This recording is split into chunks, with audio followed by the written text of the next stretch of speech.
जब से होश संभाला था, वृद्धों को झकझक करते ही देखा था।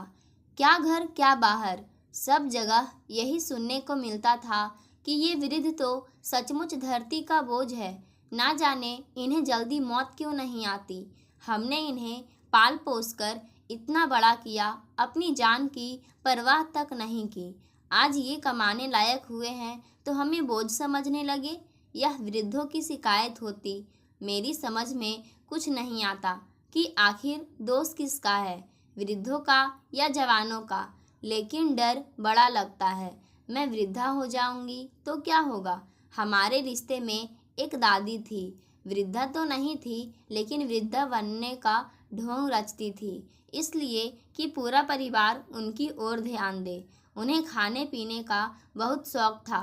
कभी जलेबी मांगती, कभी कचौरी, कभी पकौड़े तो कभी हलवा। अगर बहू या बेटा खाने को दे देते तो खाकर बीमार पड़ जाती, डॉक्टर को बुलाने की नौबत आ जाती। और यदि घर वाले ना देते तो 100 गालियां देती। घर वाले बेचारे बड़े परेशान रहते। करे तो मुसीबत, ना करे तो मुसीबत। अगर बच्चों को कुछ खाते देख लेती तो उन्हें इशारों से अपने पास बुलाती। बच्चे ना आते तो जो भी पास पड़ा होता उठाकर उनकी तरफ फेंक देती। बच्चे खी खी करके हंस देते और दादी का पारा 7वें आसमान पर पहुंच जाता, जहां से वे चाची के मरे हुए सभी रिश्तेदारों को एक एक करके पृथ्वी पर घसीट लाती और गालियां दे देकर उनका तर्पण करती। मुझे बड़ा बुरा लगता। हाय रे दादी का बुढ़ापा। मैं सोचती, दादी ने सारी उम्र तो खाया है, अब क्यों खाने पीने के लिए सबसे झगड़ती है। क्यों छोटे छोटे बच्चों के मन में अपने प्रति कांटे बो रही है। वे क्यों नहीं अपने बच्चों का कहना मानती।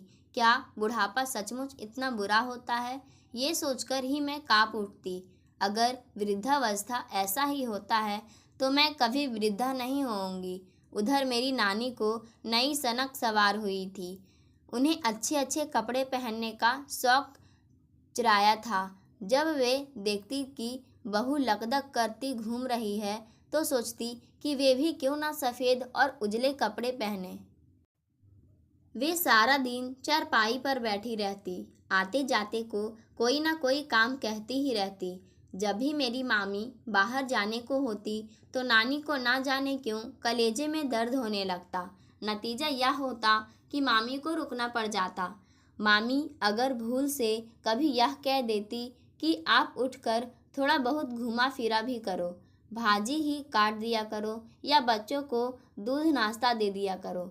इस तरह थोड़ा बहुत चलने और काम करने से आपके हाथ पांव अकड़ने नहीं पाएंगे तो घर में कयामत आ जाती। हाँ हाँ, मेरी हड्डियों को भी मत छोड़ना। काम हो सकता तो तेरी मुहताज क्यों होती। मुझे क्या शौक है कि तुमसे 4 बातें सुनूं। तेरी माँ थोड़े हूँ जो तुझे मुझसे लगाव होगा। मामी बेचारी चुप रह जाती। नौकरानी जब गर्म पानी में कपड़े भिगोने लगती तो कराहती हुई नानी के शरीर में ना जाने कहाँ से ताकत आ जाती। वे भागकर वहां जा पहुंचती और सबसे पहले अपने कपड़े धुलवाती। यदि कोई बच्चा उन्हें प्यार करने जाता तो उसे दूर से ही दुत्कार देती। चल हट, मुझे नहीं अच्छा लगता यह लाड, सिर पर ही चढ़ा जा रहा है, जा अपनी माँ से दुलार कर। मामी को यह सुनकर बहुत बुरा लगता। मामी और नानी दोनों में चकचक हो जाती। मामा जी जब नानी को समझाने जाते तो वे तपाक से कहती, बड़ा आया है समझाने वाला, अभी तो मेरा आदमी जिंदा है। अगर कहीं तेरे सहारे होती तो तू बीवी का कहना मानकर मुझे 2 कौड़ी का भी ना रहने देता। मेरी नानी से सभी बहुत परेशान थे। मैं तो डर के मारे कभी नानी के पास जाती ही नहीं थी। मुझे देखते ही उनके मुंह से जो स्वर निकलते वे मैं तो क्या, मेरी माँ भी नहीं सुन सकती थी। कहती, बेटी को जरा संभाल कर रख, कमबख्त ना छाती ढकती है ना दुपट्टा लेती है, क्या खजूर की तरह बढ़ती जा रही है, बड़ी जवानी चढ़ी है, ना शर्म ना हया। बस इसी तरह वृद्धों को देख देख कर मेरे कोमल मन में वृद्धावस्था की प्रति भय समा गया था। वृद्धों को प्यार करो तो चैन नहीं, उनसे ना बोलो तो भी चैन नहीं। बीमार पड़ने पर उन्हें पूछने जाओ तो सुनने को मिलता, देखने आए हो अभी जिंदा हूँ या मर गया। उन्हें किसी भी तरह संतोष नहीं। हमारे पड़ोस वाले बाबा जी का तो और भी बुरा हाल था। वे 12 बजे से पहले कुछ नहीं खाते थे। बेचारी बहू उनके पास जाकर पूछती, बाबा खाना ले आऊं? यशवंत आ गया क्या? वे पूछते, नहीं 8 बजे आएंगे। बहू उत्तर देती, अरे तो मैं क्या उससे पहले खा लूं? मैं क्या भूखड़ हूँ? तुम लोग सोचते हो मैंने शायद जिंदगी में कभी खाना नहीं खाया। बड़े आए हैं मुझे खाना खिलाने वाले। मेरे यहाँ 10 नौकर पलते थे, तुम मुझे क्या खाना खिलाओगे? बहू बेचारी मुंह लटकाए आंसू पोंछते हुए चली आती। कुछ दिन ठीक निकल जाते। बेटे के साथ बाबा खाना खाते, फिर ना जाने क्या होता, चिल्ला उठते, खाना बना कि नहीं? बस ला रहा हूँ बाबा, मैं अभी तो आया हूँ। बेटा प्यार से कहता, हाँ हाँ अभी आया है, मैं सब समझता हूँ, तुम मुझे भूखा मार डालोगे। अरे मैंने तो तुम लोगों के लिए ना दिन देखा ना रात, सब कुछ तुम्हारे लिए जुटाता रहा। आज तुम्हें मेरी 2 रोटियां भारी पड़ रही है। मेरे किए कराए को तुम लोगों ने भुला दिया है। बीवियों के गुलाम हो गए हो। फिर तो चुन चुन कर उन्हें ऐसी गालियां सुनाते कि सुनने वाले भी कानों में उंगली लगा लेते। बहू बेटे क्या, वे तो अपनी पत्नी को भी नहीं छोड़ते थे।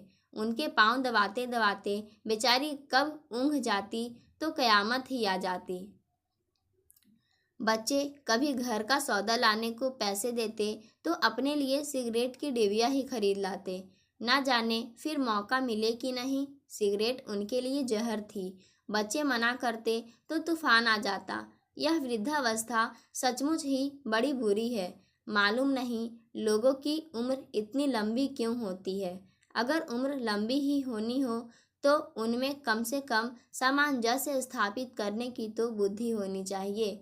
अगर मेरी भी उम्र लंबी हुई तो क्या मैं भी अपने घर वालों के लिए सनकी हो जाऊंगी?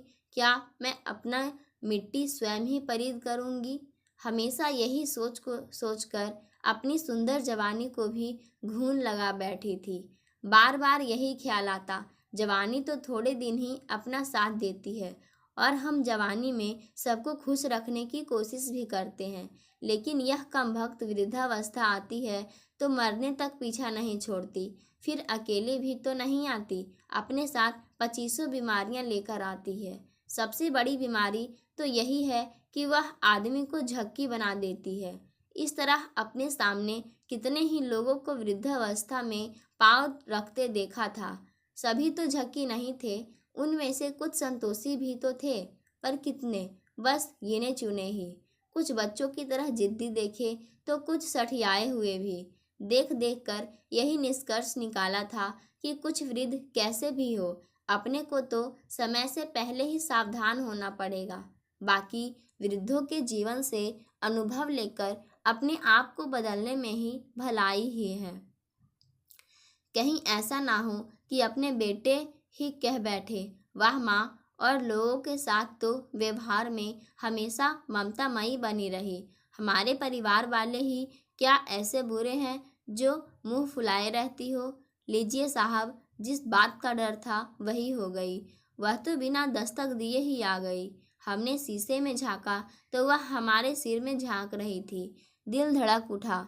मैंने तो अभी पूरी तरह उसके स्वागत की तैयारी ही नहीं की थी। स्वभाव से तो हम चुस्त थे ही, इसीलिए हमारे पास उसके आने का किसी को पता ही नहीं चला। लेकिन कई रातों तक नींद नहीं आई, दिल रह रह कर कांप उठता था। अब हमने सब पर अपनी चुस्ती को रोब जमाने के लिए अपने काम की मात्रा बढ़ा दी। जो काम नौकर करता था उसे मैं स्वयं करने लगी। डर था कि कोई यह न कह दे, क्या वृद्धों की तरह सुस्त होती जा रही हो? ज़्यादा काम करने से थकावट महसूस होने लगी। सोचा कहीं ऐसा ना हो अच्छे खासे व्यक्तित्व का ही भुरता बनकर रह जाए। फिर तो व्यक्ति का जो थोड़ा बहुत रोब है वह भी छूमंतर हो जाएगा। क्यों ना कोई और तरकीब सोची जाए? कम से कम व्यक्तित्व तो ऐसा होना चाहिए कि किसी के बाप की भी हिम्मत ना हो कभी हमें वृद्धा कहने की। अब मैंने व्यायाम की कई किताबें मंगवाकर पढ़नी शुरू कर दी। एक किताब में लिखा था, कसरत करने से वृद्धावस्था जल्दी नहीं आती और काम करने की शक्ति बढ़ जाती है। गुस्सा भी अधिक नहीं करना चाहिए। बस मैंने कसरत करनी शुरू कर दी, गुस्सा भी पहले से बहुत कम कर दिया। पूरा गुस्सा इसलिए नहीं छोड़ा ताकि सास वाली परंपरा भी ना टूटे। हो सकता है कभी इससे काम ही पड़ जाए। ऐसा ना हो छोड़ दिया और कभी ज़रूरत पड़ी तो बुलाने पर भी ना आए, फिर क्या होगा? परंपरा है ना, अपनी सास से झिड़की खाओ और जब सास बनो तो अपनी बहू को 20 बातें सुनाकर अपना बदला पूरा कर लो। फिर मैंने तो कुछ ज़्यादा ही झिड़कियाँ खाई थी, क्योंकि हमें दोनों लड़कों को डांटने की आदत नहीं थी। फिर यही ख्याल आता था, अपने कौन से 10-20 बच्चे हैं, ले देकर 2 ही तो लड़के हैं, अब इन पर भी गुस्सा करे तो क्या अच्छा लगेगा? फिर नौकरी तो है ही, उन पर कसर तो पूरी हो ही जाती है। मेरे बच्चे अपनी दादी से जरा अधिक ही हिलमिल जाते थे। यही हमारी सास को पसंद नहीं था। एक उनका चश्मा छिपा देता तो दूसरा उनकी चप्पल। यह सारा दोष मुझ पर ही थोपा जाता। बच्चों को जरा भी तमीज़ नहीं सिखाई कि कैसे बड़ों की इज्जत करनी चाहिए। देखो तो सही कैसे बाज की तरह झपटते हैं। ना दिन को चैन है ना रात को नींद। कम वक्त खाना भी हराम कर देते हैं। और जो कुछ वे बच्चों को सुनाती थी वह इशारा भी मेरी ओर होता था। कैसी फूहड़ है तुम्हारी माँ, जो तुम्हें इस तरह खुला छोड़ देती है। मेरी समझ में यह कभी नहीं आया, ना ही पूछने की हिम्मत हुई कि खुला छोड़ने से आपका क्या मतलब है, क्योंकि इंसान का बच्चा तो पैदाइश से लेकर वृद्धावस्था तक खुला ही रहता है। हाँ, गाय भैंस के बच्चे की अलग बात है। तो साहब मुसीबत आ ही गई। इधर परिवार बढ़ा, उधर वृद्धावस्था बढ़ी। हमने अपने आप को बिल्कुल ढीला छोड़ दिया। सोचा जो कुछ किसी को करना है करने दो, अच्छा लगेगा तो हंस देंगे, बुरा लगेगा तो चुप बैठ जाएंगे। हमारी इस दरिया दिली से पति समेत सारा परिवार बहुत खुश था। बेटे बहुएं कुछ भी करे, हम और उत्साह बढ़ाते। हुआ यह कि सब हमारे आगे पीछे घूमने लगे। हमारे बिना किसी के गले के नीचे निवाला ही नहीं उतरता था। हम घर में ना हो तो किसी का मन ही नहीं लगता था। हमने घर की सारी जिम्मेदारी अपने ऊपर ले ली थी और पति के साथ घूमने की, पति को खुश करने की पूरी आज़ादी उन्हें दे दी थी। नौकरों से सब काम वक्त पर करवाती और सबकी पसंद का ख्याल रखती। हमारा ख्याल था यही तरीका है जिससे हम सबको पसंद आएंगे। प्रभाव अच्छा ही पड़ा, हमारी पूछ बढ़ गई। हमने सोचा लोग यूं ही वृद्धावस्था को बदनाम करते हैं, उन्हें वृद्ध बनकर ही रहना ही नहीं आता। कोई हमें देखे हम कितने सुखी हैं। सोचती हूँ वृद्धावस्था में कितना प्यार मिलता है। कम वक्त 10 साल पहले क्यों नहीं आ गया। हमारे व्यवहार और नीति से हमारे बेटे बेहद खुश थे। वे बाहर जाते तो अपनी बीवियों को कहकर जाते, अरे सुनती हो, माँ को अब आराम करने दो, थक जाएगी तो तबीयत बिगड़ जाएगी। माँ को फलों का रस जरूर पिला देना। और हमारी बहुएं सारा दिन हमारी वह देखभाल करती कि हमारा मन गदगद हो जाता। सोचती हमारी सास भी अपनी आंखों से देख लेती कि फूहड़ बहू सास बनकर कितनी सुघड़ हो गई है। हमारा परिवार बढ़ने लगा। हमने सोचा अब फिर समय है मोर्चा जीतने का। अपनी बढ़ती वृद्धावस्था को बलाए ताक रखकर हमने फिर से अपनी मोर्चाबंदी संभाल ली। बहू से कहती, मेहनत कम करो, अपना ख्याल अधिक रखो। थोड़ा नौकरों को डांटती, थोड़ा बेटे को समझाती। इस समय जच्चा को सेवा और ताकत की ज़रूरत है। अभी से लापरवाही होगी तो सारी जिंदगी की गाड़ी कैसे खींचेगी। और हमने बेटे के हाथ में एक लंबी सूची थमा दी। मोर्चा फिर हमारे हाथ रहा। बेटे ने सोचा माँ बहू का कितना ख्याल रखती है। दादी बनने का हक हमने पूरी तरह निभाया। ना तो हमने अपने कपड़ों का ध्यान रखा, ना ही चश्मे का। गीता हम इसलिए नहीं पढ़ते थे कि असली गीता पाठ तो यही है, सारा परिवार हमारे कर्मों से खुश रहे और हम पूरी तरह बच्चों को संभालने में रम गए। बहुओं को यह कहकर छुट्टी दे दी कि अभी तुम लोगों के खाने पीने की दिन है, मौज करो, बाल गोपाल को हम संभाल लेंगे। हमने इस बात का बहुत ख्याल रखा कि हम बच्चों को इतना प्यार भी ना दें कि वे बिगड़ जाए और हमारे बेटों को सुनना पड़े। तुम्हारी माँ ने तुम लोगों को तो इंसान बना दिया था, पर हमारे बच्चों को क्यों जानवर बना डाला। बच्चे बड़े हुए तो बहुत डर लगा। अब तक तो सब ठीक था, अब हुआ हमारे बुढ़ापे का कवाड़ा। ना चश्मा मिलेगा, ना कोई किताब, ना ही चप्पलें। मसलन हमें दिन भर अपने सामान की चिंता करनी पड़ेगी। अब सास की बड़ी याद आई, जिसने हमारे बच्चों से परेशान होकर हमें कहा था, जब तुम सास बनो तो तुम्हारी भी ऐसी ही दुर्गति हो जाएगी। हमने सास के अनुभव को याद करके बड़ा फ़ायदा उठाया। सास बच्चों को लेकर हमें कोसती थी, लेकिन मैंने सोचा मैं बहुओं को नहीं कोसूंगी, उनसे प्यार करूंगी। वे स्वयं अपने बाल गोपाल को संभाल लेंगी। मेरा नुस्खा कारगर साबित हुआ। मैं कहीं भी चीज़ रखकर भूल जाती तो बच्चों से उनकी माँ कहती, देखे दादी माँ को चीज़ ढूंढ कर कौन देता है। असर यह हुआ कि वे हमारी चीज़ बिना घूमे ही ढूंढने लगते। तुतला कर पूछते, दादी माँ तुझ दुमा तो नहीं, दूध लाऊं। मुझे खाने पीने में देर हो जाती तो वे हमसे रूठ जाते। हमारे मुंह में बिस्कुट डालकर कहते, पहले हमारा बिचकत खा लो, नहीं तो हम तुत्ती कल देंगे, और अपना हिस्सा खुशी खुशी हमारे पोपले मुंह में डाल देते। वे खुश होकर सोचती, अब यह वृद्धावस्था बनी ही रहे तो अच्छा है, कहीं जल्दी चली ना जाए। अब तो विजयश्री पूरी तरह मेरे हाथ थी। छोटे से लेकर बड़े तक हमारे गुण गाते नहीं थकते थे। आते जाते के सामने हमारी प्रशंसा होती। पति देव की खुशी का ठिकाना नहीं था। हमेशा याद दिलाते, तुम्हारी बुद्धिमत्ता से अपनी वृद्धावस्था बड़े मौज से कट रहे हैं। हमने भी बच्चों को खुश रखने का गुण सीख लिया है। रात को सोने से पहले उन्हें कहानी जरूर सुनाता हूँ। अब घर में कुछ भी आता हमारा हिस्सा जरूर होता। सबके कपड़ों के साथ हमारे कपड़े भी बनते, जिसे हम खुशी से बहुओं में ही बांट देते। हमारे बाल गोपाल तो हमारा इतना ध्यान रखते कि हमें अकेला छोड़कर वे अपने माँ बाप के साथ भी कहीं जाने को तैयार नहीं होते थे। हम नन्हे मुन्नों को कहानियाँ ही ऐसी सुनाते थे कि फलां परी का पोता अपनी दादी से इतना प्यार करता था, उसका इतना ख्याल रखता था कि सब उसकी तारीफ करते थे। सभी उस बच्चे को बहुत प्यार करते थे। अब बच्चे में होड़ लग जाती कि कौन हमारा सबसे अधिक ख्याल रखता है, ताकि आने जाने वालों के सामने उसकी प्रशंसा की जाए और उसे शाबाशी मिले।